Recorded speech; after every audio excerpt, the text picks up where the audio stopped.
Now, I came in today, and there were 6 cameramen. There was a group of about 10 autograph hunters who got word that you were coming in. I have to parallel this with the last time I ever sat down with you, and the first time in which you did resemble Wurzel Gummidge, and we're running around Glastonbury. Oh, yeah. Fairly unknown. Yeah. Well, I think it had just been announced that I was taking over in Doctor Who then, so I was just about getting away with it, yeah. It's a massive contrast. Must be a massive change of life, because you go from being an actor, and a very respected actor, I know you're a big fan of Shakespeare, and then you become this one of the best known faces in British TV overnight, if not the. Have you been with that? Because you are generally a very friendly person, and that must work against you at times in terms of you seem to have time for everyone. Yeah, it's funny. It is an adjustment, I suppose, and it takes a while to get used to it, and it takes a while to know how you want to play it, if that makes sense, because nobody really teaches you how to be recognised. So you just have to kind of learn it as you go, and you do choose to do certain things slightly differently, but you try not to let it impact on your life. Christopher Eccleston got the 9th Doctor, and you went for that, didn't you? So did you think it was lost to you then? Do you think that was it? I didn't go for it. I mean, I was aware that it was happening, and I would have loved to be asked. I was working with Russell T Davies at the same time that he was doing the first series of Doctor Who, because I was doing a show called Casanova, which he'd written. I kept dropping, well, not even hints. I just kept telling him that I wanted to be in it. Coming into work in a big long jacket. Yeah. And he sort of didn't really bite. And I thought, oh great. I just wanted to be in one episode. Yeah. But then, of course, things transpire slightly differently. We'll get to why it's so important for you being Doctor Who, and being a lifelong fan of it, and quite a geeky one at that. But take me back to that day as a fan, that first day. I would imagine it's the regeneration scene. Oh, you never know how they shoot these things, but I'm imagining that was the first scene that you shot. It was the first scene that I shot, but it wasn't done with anyone else there, really. Yeah. It was done months after Chris and Billy had filmed their end of that scene. So it was just me and a very skeleton crew on the TARDIS set, and it took about 25 minutes. Wow. How did it feel? 2 shots. How did you feel walking in? You must have felt like a little boy. I did, yeah. Well, just walking in on that TARDIS set, if you've been down to our studios in Cardiff, that TARDIS set is imposing and quite thrilling just to see, because it was so quick, and because there was nobody else there were no other actors there. Yeah. And then because it was over so quickly that I kind of thought, is that it? Should I have done more? That felt like quite significant. Was that enough? Did I do it well enough, or interestingly enough? And then, of course, there was a hiatus of, I can't remember, 3 months or something before I started shooting any actual scenes. So people talking to you about being a Doctor, you didn't feel like the Doctor? It was endless. From the moment it was announced that I was doing it, of course, everyone's asking you questions about it and wanting to know how you're going to do it and what it's going to be like. And the anticipation and the anxiety was huge. That getting there on the first day was a bit of a relief then, really. And the first line now, where was I? Barcelona. Should we play that clip? It's a very quaint first line. Yeah, sure, go for it. Here it is. Hello. Okay. New teeth. That's weird. So where was I? Oh, that's right.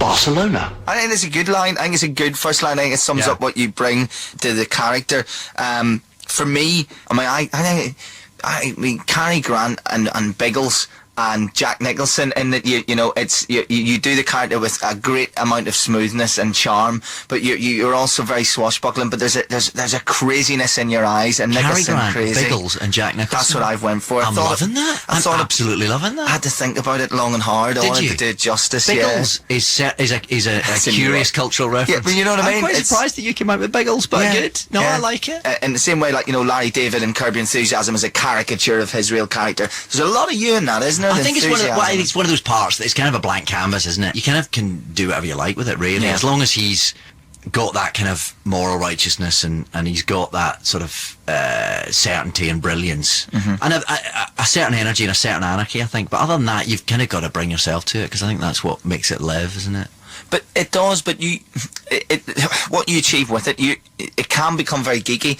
It was taken off air, and maybe it was very seen to one, but it became almost Trekky. Are you always aware of that when you're making it, that it needs to appeal to real fans, and it also needs to appeal to maybe people who just want to be entertained on Saturday night? I think we all are. I mean, Russell T Davies, who's the head writer and the boss of the whole project, really. I mean, he's the same. He grew up as a proper fan, as I did. But yeah, you've got to be aware that you're not making it for the 100,000 people who might be on a fan forum somewhere. Although we're making it for them too, and it's great that they enjoy it. But no, you want it to be a big popular show. You want it to be 7 o'clock on a Saturday night. You were voted in 2006 Doctor Who magazine the best Doctor ever.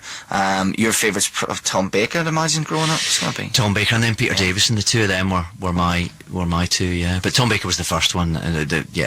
So when you're voted, when you read that and go, they think I'm better than Tom Baker, you must have a little bit. You almost want to vote yourself for Tom Baker because he's always going to be your favourite. Aren't polls odd? I mean, things like that. It's to do with the moment that they're cast in as well. I mean, I'm not saying I'm not delighted to be at the top of any poll ever. There's a quote to take on its own. But it's, I mean, bizarre. It's bizarre. It's a slightly out of body experience, things like that. Let's talk about the new series. Just what are the big moments? What are you looking forward to? Because we've already seen in the second episode the jaw-dropping scene, the Pompeii scene. That's definitely got to be one of the moments of the series. What else should we look for visually?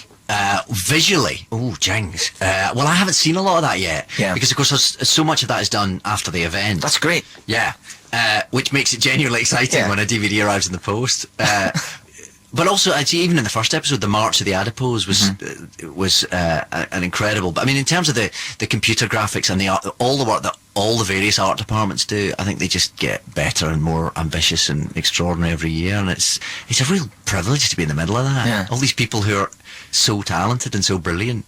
And there is something about the fact that it's Doctor Who, that everyone who works on it just has an extra bit of love. You know, it's not just like working on a TV program, which is. So you get people working that a little bit later into the night, and we all do it just because passion. It is. Yeah. I love that. I mean, we have got a fantastic crew. I don't know, the fact that it's made out of London as well. It means that we've got this little world in Cardiff, and this studio complex just outside Cardiff, where Torchwood is also made, and the Sarah Jane Adventures, the children's show, is also made, and Doctor Who Confidential is made. So it feels like a real little community there. Did you move down that way?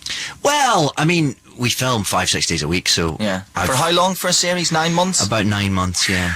That's full time. There's certain roles you take on, and that's it. Were you aware of that not only would it take up half of your year, but it would also, to a certain extent, not typecast you, and I don't think it has. I think you've done very well not to be typecasted, but time will tell. You will be always, the Doctor's going to be mentioned in the first paragraph of everything written about you from now on. I suppose it probably will. Of course I was aware of that. I mean, I knew what I was taking on, and having been a fan of the show, I knew the kind of attention that it'd attract. And I suppose there are upsides and downsides to that, aren't there? But at the end of the day, if you've been offered it and you say no, I think that would be much harder to live with. Because obviously it would be pretty shoddy to tell everyone that, wouldn't it? Yeah, exactly. When whoever's on screen, you're kind of going, of course I got offered it first. I mean, that's not really the done thing, is it? So you couldn't even enjoy that. What are we talking, though? Doctor Who, James Bond, are probably the two roles. That's it. That's all there is. You can't turn down. Yeah. You can't turn that down. Yeah. Would you take James Bond if you were offered it over Doctor Who? Could you make the jump? Could you be the first person ever to make the jump from Doctor Who to James Bond because you could do it? I'd love to play James Bond baddie. That'd be good. Oh, that'd be good. Yeah, that'd be great. I think you've hit the nail in the head. Sean Bean's done it. I think you could definitely be a James Bond baddie. That'll do. That would sort me out. You've said this as a very normal guy, and you've just said, oh yeah, I wouldn't mind being a baddie. Like if I said, I'd love to dress up like as a alien and being Doctor Who, but that'll be probably in the paper now. Tennant wants role. Yeah, he demands role. Why was I not in Casino Royale? That's what it'll come out as. Yeah. Tennant lambasts Bond bosses. What's the geekiest thing? Because, I mean this in a good way, but you do know some ridiculous information about Doctor Who past and present. Give us your best geeky Doctor fact. Oh. Maybe even something about your person when you played it. Oh, let me think. I do think long and hard before we start working every new episode about what combination of buttons I'm going to do up on the jacket. I think it's important that these things are thought through. No, it's not. And it is. And you'll see if you study your DVD box set that it does change from episode to episode. I love that. And the blue suit hangs slightly differently to the brown suit, so the blue suit tends to have more buttons done up than the brown suit. Should I stop now? Yeah, I think so. Let's draw a veil over that.